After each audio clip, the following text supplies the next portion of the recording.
어제 새벽에 발표됐던 미국의 소비자 물가지수 7개월 만에 다시 3%대 재진입했음에도 불구하고 국내 증시는 반등에 나섰습니다. 특히 코스피가 기관의 매수세에 힘입어서 1.3% 반등에 나섰고요. 어제 미국 증시 또한 전력 후강의 모습을 보였는데 해당 영향이 국내 증시에는 미미했다라는 평가를 받고 있습니다.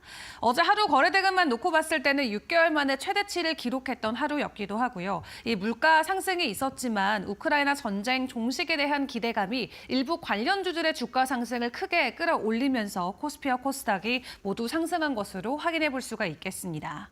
그리고 어제 기관과 외국인들의 순매수 상위 종목을 봤을 때는 이 10개 종목, 상위 시가총액 10개 종목 안에 있는 종목들이 대부분 순위권에 이름을 올린 것으로 확인을 해볼 수가 있었고요. 52주 신고가 종목으로는 그동안 이슈가 있었던 퓨리오사 AI 관련주나 재건 관련주들이 지속적인 연속 시세성을 보이면서 다시 한번 신고가를 들어간 게 확인이 됐습니다.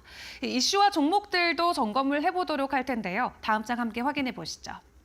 어제 이슈가 있었던 부분은 그동안 계속해서 화제가 됐었던 부분들 위주로 추가적인 상승이 나왔던 것을 확인해 볼 수가 있었습니다. 하나그룹주들이 지속적인 상승을 이어가고 있는 가운데 어제는 하나비전이 상한가에 안착하는 모습을 보였고요. 계열사 분리 이슈와 실적이 지속적으로 향상되고 있다라는 부분이 확인이 되면서 관련주들이 두 자릿수 이상의 상승 흐름을 연일 이어가고 있습니다. 그리고 재건 관련주들은 어제도 함께 확인을 해봤었던 이슈였죠. 다시 한번 트럼프 대통령이 우크라이나와 러시아 정상들과 직접 통화를 하고 종전시키겠다라는 자신감을 보여주면서 관련주들이 일제히 급등하는 흐름이 계속해서 펼쳐지고 있고요. 빠르면 이번 안보회의, 독일에서 열리는 14일에서 16일의 안보회의에서 해당 내용에 대한 발표가 있을 수 있는 만큼 해당 기간대까지는 추가적인 상승이 나올 수 있다는 것도 주목을 해보시죠. 그리고 트럼프 대통령이 상호관세에서 자동차와 관련된 면제 가능성 어제 부각이 됐었습니다. 때문에 관련주들이 특히 부품 쪽에서 종목들이 일부 가격 상승이 나오는 모습이 포착이 되기도 했는데요. 다만 오늘 최종적으로 발표된 내용 안에서는 어떤 부분들이 새롭게 추가가 됐는지 계속해서 알아보도록 하겠습니다.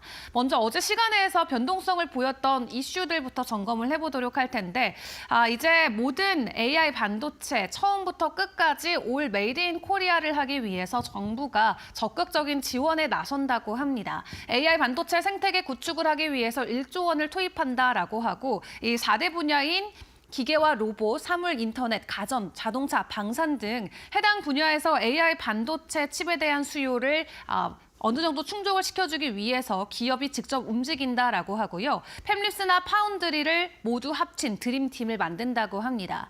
일단 오는 3월에서 4월까지는 후보 기업을 먼저 구성을 하고 5월에 최종적으로 대표 기업을 선정한다라고 하는데요. 한마디로 이제 국내에서 설계부터 생산까지 모두 할 수 있는 이 생태계 밸류체인을 만들 것으로 보여지면서 일단 이 생산 쪽에서는 삼성전자가 맡게 될 것이다라는 예상도 나오고 있는 상황입니다. 앞으로 온디바이스 AI 계속해서 시장 자체는 확산이 될 수밖에 없는 상황인데 오는 27년까지 1,500억 달러 시장까지도 성장할 수 있다라는 전망이 나오고 있는 가운데 어제 시간에서 반도체 관련주들의 상한가가 유독 눈에 띄었는데요. 오늘 해당 소식으로 반도체 관련주들의 추가 상승이 나올 수 있을지도 같이 점검을 해보시죠. 그리고 글로벌에서 전해진 간밤 소식들이 굉장히 많았습니다. 중요한 것들만 조금 채택을 해서 점검을 해보도록 할 텐데 첫 번째로는 트럼프 대통령의 상호 관세 발표가 되겠습니다. 일단 국가별로 1대1로 다루겠다라고 이야기를 했는데 여기에서 또 한국을 콕 집어서 언급을 했습니다. 지금 FTA 협정국이기 때문에 사실상 무관세 국가로 등록이 돼 있지만 오는 4월 1일까지 국가별로 다 점검을 해서 최종적으로 발표한다라고 했기 때문에 해당 부분에서 한국은 자유로울 수 없다라는 평가가 바로 나오고 있는 상황이고요.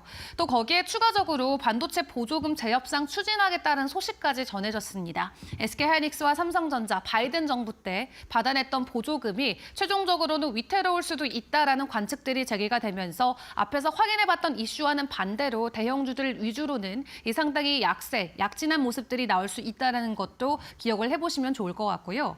반대로 국방 쪽과 관련해서는 오늘 방산주들의 혹시 반등이 나올 수 있을지는 지켜보시는 게 중요할 것 같습니다. 중국을 견제하기 위해서 인태 동맹국들과 계속해서 협력을 지속하겠다라고 했고 해당 코멘트가 나올 때도 다시 한번 한국을 직접 언급하기도 했습니다. 그렇기 때문에 트럼프 대통령이 취임하고 나서 가장 먼저 호주나 일본, 한국, 필리핀에 전화한 이유가 바로 이런 부분과 있어서 파트너십을 강화해야 되기 때문이다라는 것인데요.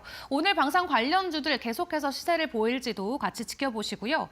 AI 소프트웨어 관련주들도 변동성이 나올지 보시는 게 좋겠습니다. 머스크가 다다음 주 안으로 그록 3 버전을 출시한다라고 하는데 현존하는 챗봇들 중에 가장 뛰어난 챗봇이 될 것이다라고 자신감을 보여주고 있고요. 최근에 딥시크 사태 이후로 AI 소프트웨어 관련주들의 주가 급등이 이어졌었는데 머스크의 그록까지 추가적으로 출시가 된다고 했을 때 시장이 받아갈 수 있는 가격 상승의 폭이 어느 정도로 확대될지도 계속해서 지켜보시죠.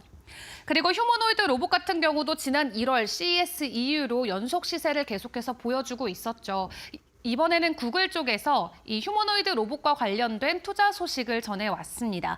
앱트로닉에 추가적으로 투자금을 넣는다라고 하는데 산업용 휴머노이드 로봇을 지금 앱트로닉이 만들고 있는 상황이고요. 그 외 오픈 AI나 테슬라 그리고 엔비디아와 같은 대기업들이 휴머노이드 로봇 전쟁에 본격적으로 함께하고 있는 만큼 구글까지 여기에 뛰어든다라고 했을 때 이 로봇 산업 자체에 대한 기대감 그 안에서도 휴머노이드 관련 섹터 안에서의 움직임이 오늘도 가파르게 나올 수 있을지 같이 지켜보시는 게 좋겠습니다.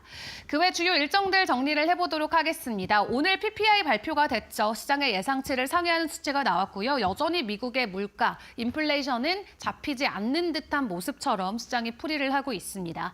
때문에 금리 인하에 대한 기대감도 계속해서 내려가고 있는 가운데 반대로 트럼프 대통령은 직접 금리 인하를 해야 된다라는 코멘트를 내놓고 있는 상황인데요. 이 데이터와는 상충되는 발언들이 나오고 있지만 일단 연준의 입장은 굉장히 확고합니다. 금리 인하 서두르지 않아도 되고 어떤 정부의 말에 우리는 의지하지 않겠다라고 코멘트를 내놓고 있는 만큼 앞으로도 나오는 경제 지표들을 주목을 하는 게 굉장히 중요할 것 같습니다. 일단 오늘 저녁에는 미국의 1월 소매 판매도 함께 확인을 해보시면 되겠고요. 다음 주 월요일 같은 경우는 미국 프레지던트 데이로 휴장에 들어가게 됩니다. 때문에 최근 미국 쪽에 이 미장을 굉장히 영향을 많이 받았던 국내 증시 다음 주 월요일의 방향성은 함께 지켜보시는 게 좋을 것 같고요. 그 외 다음 주 수요일부터 국내에서는 세미콘 코리아가 개최가 되는데 반도체 관련주들 여러 가지 새로운 소식들 또 발표안들이 맞물려서 나올 수 있기 때문에 다음 주 변동성도 같이 주목을 해보시는 게 중요할 것 같습니다. 일단 관세 발표 이후에 미국 증시는 불확실성을 해소했다라는 것에 집중하면서 3대 지수가 일제히 강세 흐름을 보이면서 장을 마쳤습니다. 오늘 국내 증시는 어떤 부분에 조금 더 초점을 맞춰줄지 일단 개장 상황도 저희와 함께 꼼꼼하게 챙겨보시길 바라겠습니다.